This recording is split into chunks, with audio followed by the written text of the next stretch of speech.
اے پیارے ساتھیوں، کتب عقائد میں یہ بات موجود ہے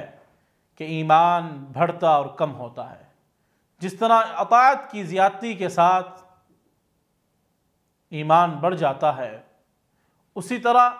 اطاعت میں کمی اور معاصی کے ارتکاب کی وجہ سے ایمان کم بھی ہو جاتا ہے۔ یہی وجہ ہے کہ اللہ سبحانہ و تعالی نے قرآن مجید میں فرمایا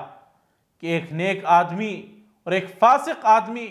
دونوں برابر نہیں ہیں، کیونکہ جو صالح ہے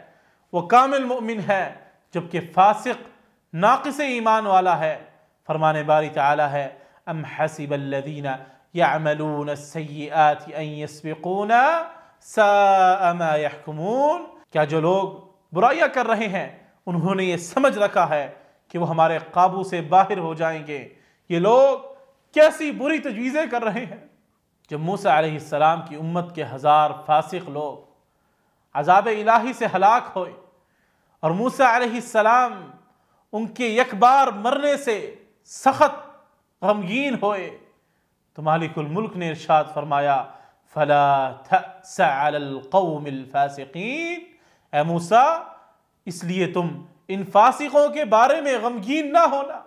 کیونکہ اگر انہیں اللہ اور اس کے رسول علیہ السلام سے سچی محبت ہوتی تو یہ ان کے حکم کے خلاف ہرگز کوئی کام نہ کرتے، خاص طور پر کبیرہ گناہوں کے ارتکاب سے ضرور بچتے اور مخفی اور ظاہری بدعات سے دور بھاگتے، مگر ان کے دل پر غیر اللہ کی محبت کا تسلط اور غلبہ ہے، اسی لیے ان کے ایمان میں ضعف اور کمی ہے۔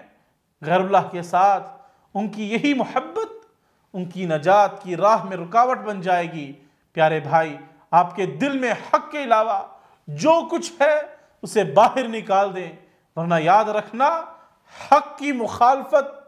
آپ کی نجات کی راہ میں رکاوٹ بن جائے گی۔ مالک الملک سے دعا ہے کہ اللہ سبحانہ و تعالی ہمیں حق پر قائم اور دائم رکھے۔